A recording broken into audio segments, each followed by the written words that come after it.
Chad with Premier Farm and Home, and this is Ariel with Kansas State Research and Extension in Shawnee County. And today we'd like to talk to you a little bit about soil testing. So soil testing, why would someone consider having a home soil test? That's a great question. That's a question we get a lot. Another question we get is, what kind of fertilizer should I put in my yard or in my garden? Right. And I can't answer that.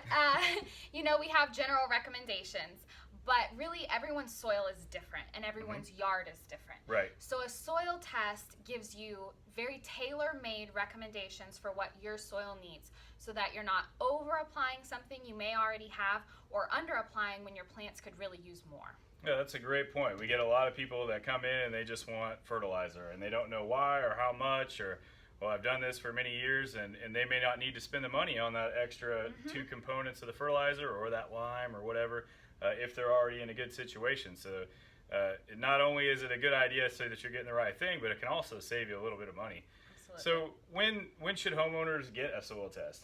Well, springtime is an excellent time to get a soil test. You're about to maybe plant some new perennials or plant your vegetables, and knowing what's in your soil and the fertilizers that they need so that you can incorporate that before you plant is a good time.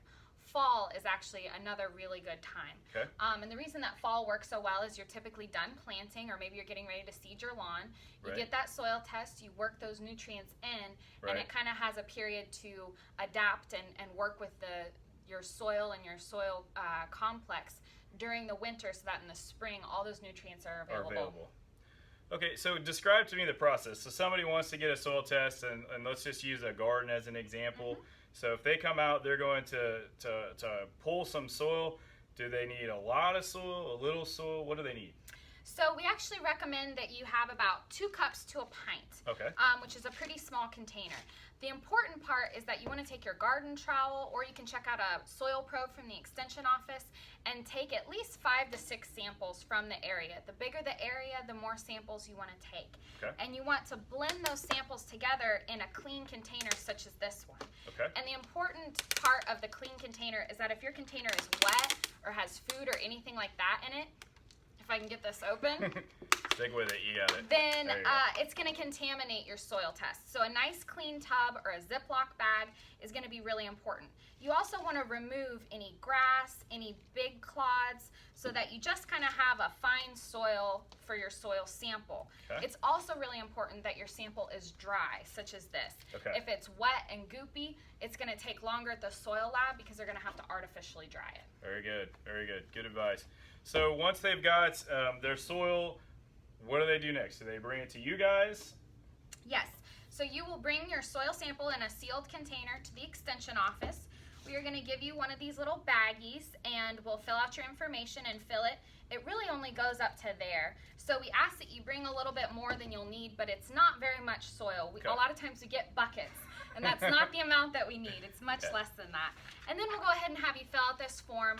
And the best part about this form is it talks about your crops. Great. So is it going to be a tall fescue lawn that you're going to seed, or an established lawn? Is it going to be blueberry plants or strawberry plants? And then we're going to give you specific recommendations on exactly what you have in your yard. And that's real important, because it's really the end goal or the result that you want the plant to do is why you're fertilizing. So they're really able to offer you a tailor-made program that gets you exactly what you want. And what does it cost for the Our basic package is $10, and typically that works for most homeowners unless you're looking for something really specific. Our most expensive package is $15.50. Right. Now, okay, so how long until they get the results, and then what do they do when they get them? That's a great question. So after you submit your soil test, it's about 2 to 3 weeks until we can get those results. What happens is we send your little baggie and your form off to K-State. The soil testing lab there analyzes it and sends it back to us. If you're doing a horticulture soil test, I look over your recommendations. If you're doing an agriculture soil test, Leroy, our ag agent, will look over those. And a lot of times we are the ones that are adding those specific recommendations for specific crops. Very good. To make sure that it's tailor-made. Now in the springtime and the fall time, when we get a lot of soil tests, that 2 to 3 weeks can be significantly longer. So if you have a date in mind, get it in a lot sooner. Yeah, it's always better to be prepared and be ahead of the game than waiting until just before and trying to wait on a soil test. Absolutely. Well, again, Ariel, thank you so much for being with us today. And we just want to go ahead and say, if there's any more information that you need, feel free to contact Kansas State Extension. You can also contact us at Premier Farm and Home. We'd be happy to refer you. Thanks again. Thank you for watching. Thank you.